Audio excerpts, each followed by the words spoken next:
শুক্রবার সকাল 10টার দিকে আমরা দুই বাইক ঢাকার রামপুরা থেকে নারায়ণগঞ্জের 2500-এর মেঘনা নদীর পাড়ে ক্যাম্প সাইটের দিকে রওনা হই। ম্যারাদিয়া, ডেমরা, ভুলতা হয়ে আমাদের বাইক চলতে থাকে। প্রায় 3 বছর পরে আমার তাঁবুতে রাত কাটানোর সুযোগ হবে, তাই কিছুটা উত্তেজনা নিয়ে বেলা 12টার দিকে আমরা পৌঁছে যাই ক্যাম্প সাইটে। ততক্ষণে অনেক তাঁবুই পিচ করা হয়ে গেছে। লোকেশনে পৌঁছে সবার আগে আমাদের কাজ হয় তাঁবু পিচ করা। আমরা এখান থেকে এই 20 মিনিট আগে এসে পৌঁছেছি। আমরা কুড়িল দিয়ে এসেছি। কুড়িলে বাসা থেকে বেরিয়ে কুড়িল বাস স্ট্যান্ডে গিয়ে দেখলাম যে যাওয়ার মানে অপশন কী আছে। দেখলাম প্রাইভেট কার শেয়ারে আছে, সিএনজি শেয়ারে আছে, রিজার্ভও করা যায়, বাসও আছে। বুঝলো ভাত গ্লাস না আনলে নাকি খাওয়া দিবে না, এই জন্য ভাত গ্লাস আনতে বাধ্য হয়েছে। আমি ভাবছিলাম ধুলার মধ্যে থাকবো, পরে দেখি রেকর্ড করছে সবুজ ভাইকে বলছিলাম জায়গা রাখার জন্য। সবুজ ভাই এত সুন্দর জায়গাটা রাখছে, আমি কল্পনা করতে পারতেছি না। অ্যাকচুয়ালি রেকর্ড ব্রেক করছে। জায়গাটা রাখছে বলছে ঠিক আছে, কিন্তু এই জায়গাটা আসার পর বলবো এটা ক্যান্সেল হয়ে গেছে, আরেকজন বুক। প্রি রেজিস্ট্রেশন ছিল, যারা রেজিস্ট্রেশন করেছে তারা এখানে এসেছে। এখন হচ্ছে এখানে আমাদের চেক ইন হচ্ছে। মিরাজ রাজা, তারপর হচ্ছে রুবেল হোসেন। এই চারটা, হ্যাঁ চারটা দিও 2000 টাকা। ওকে ডান। 54 শাকিল ভাই তারপর খালিদ হাসান। পেটে খাও তারপর পিঠে খাও। খালিদ হাসান হচ্ছে 55। এরপর আমাদের আউটডোর বিডির 4th ইয়ার অ্যানিভার্সারি, তো সেই উপলক্ষে আমরা প্রায় 107 জন ক্যাম্পার এখানে আসছি ক্যাম্পিং করার জন্য। আজকের দিনটা আমরা এখানে অতিবাহিত করব। আর তো এখন হচ্ছে যেহেতু আমাদের কাস্টমারদের সাথে আমাদের দেখা হয় না, আমরা জাস্ট ক্লিকের মাধ্যমে অনলাইনে বিক্রি করি, তো কাস্টমারদেরকে নিয়ে আমরা বছরে একবার হচ্ছে একটা গেট টুগেদার। তাঁবু পিচ করে আমরা চলে যাই নদীর পাড়ে। এই পর্বে পানিতে ঝাঁপানো আর ছবি তোলা। পাইছেন, মাছ পাইছেন ভাই? এখনো ধরা হয়। হ্যাঁ এখনো ধরা হয় না। ধরবেন? এই আরেকটু ক্লোজ অন।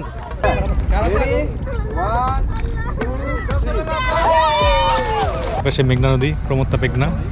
তো আমরা সকাল থেকে গতকাল রাতে আসছি। অ্যাডভান্স টিমে আর কি কাজ করার জন্য দিকে রান্না হচ্ছে। কর্তৃপক্ষ আমাদের জন্য দুপুরের খাবারের প্রস্তুতি চালাচ্ছে। মুভ করতে বলেন। এই চারটা, আচ্ছা পেয়েছি এই চারজন। থেকে দুজন কাটছে, না যে নাম আসছে সেই ঠিক। আপনার নামটা বলেন। রিহানুর রহমান সোহাগ। নদী পর্ব শেষে অন্যদের সাথে আমরাও দাঁড়িয়ে পড়ি খাদ্য গ্রহণের লাইনে। এখানে একটা রাইস দেন, রাইস দুজনটা দিয়ে দিন একসাথে, দুজন। হ্যাঁ দুজন রাইস দিয়ে ভাগ করে নিবা পরে, ঠিক আছে? হ্যাঁ লন বেশি না। ভাই ওটা কি হাতে আছে? ভাই বাথরুম খাওয়া। রেডি। খাবার শেষে বড়রা ঝিমিয়ে পড়লেও শিশুরা বেশ আনন্দেই থাকে। আবো শেষ। Let's go. দুপুরের খাবারের পর তাঁবুর পরিমাণ আরও বাড়তে থাকে। কেউ কাছেই ক্রিকেট খেলে সময় কাটায়, আবার কেউ দেয় ভাত গুণ।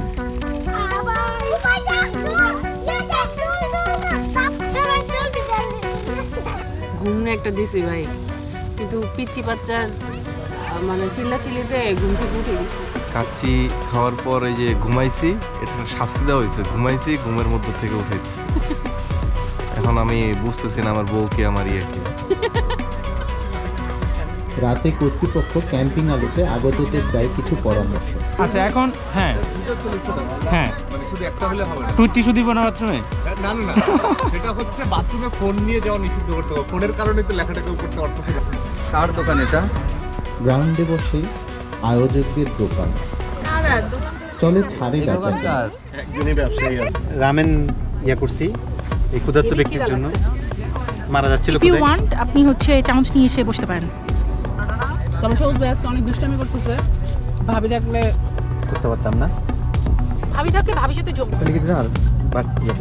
সারা বিকেলে দিনের আলো সেই গল্প পৌঁছে যায় বিকাল সন্ধ্যা রাত অবধি।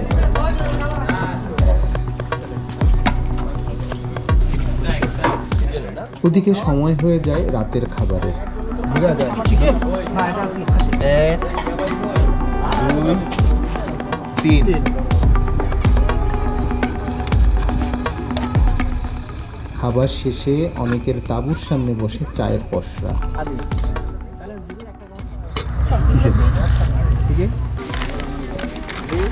আস্তে আস্তে দেখলাম একটা স্যাম্পল। রাত একটু গভীর হলে শুরু হয় ক্যাম্প ফায়ার। কিছু তাঁবুতে আলো জ্বলে ঠিক, তবে বোঝা যায় না কেউ তাঁবুর ভেতরে আছে কি নেই।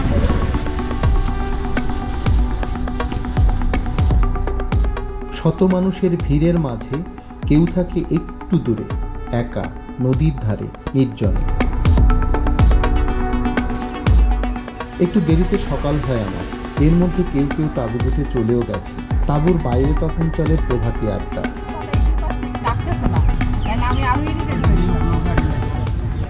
হালকা কুয়াশায় নদীর রূপ দেখতে কিছু ক্যাম্পার তখন নদীর পাড়ে।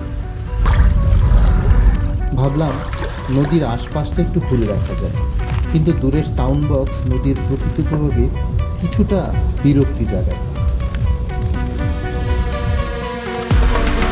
অন্যদিকে সকালে নাস্তা বিতরণ শুরু হয়ে গেছে। আমরা লাইনে দাঁড়িয়ে পড়ি। তখনও মানুষ আসছে দলে দলে খাবার নিয়ে। সিরিয়াল দেখাইতেছেন আপনি বহুত চালাক ভাই, আপনার সিরিয়াল আপনি দেখান।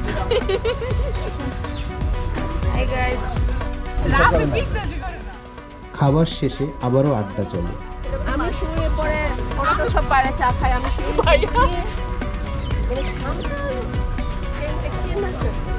আমার তো কেউ না, সব বাইরে চা খাইতেছে। অন্য শব্দ বললে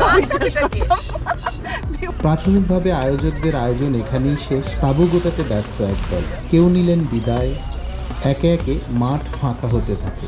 লোকজন কমে গেলে আমরাও বিদায়ের প্রস্তুতি নিই। আল্লাহ হাফেজ। ঘুমাইছে রাইসাম, ঘুমাইছিস? আমার এই ব্যাগে আমি তেল সহ ঢুকাই অন্য সময়। বসে যায় নাই কপাল।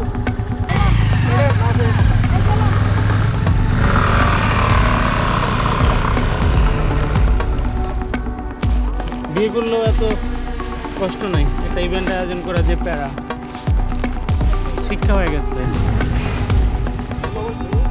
বাট এই ইভেন্ট প্রতি বছর হওয়া উচিত ভাই, কোনোভাবে বন্ধ হওয়া উচিত না। এটা আমাদের প্রথম শীত আগমনী হিসেবে প্রথম ক্যাম্পিং ছিল। তো এটা সবাই চলে গেছে। এখানে মোটামুটি 100-150 মানুষ ছিল, এখন কেউ নাই, এখন আমরাই শুধুমাত্র।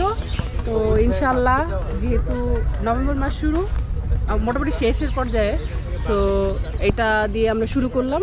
এরপরে ইনশাল্লাহ দেখা হবে নেক্সট ক্যাম্পিংয়ে।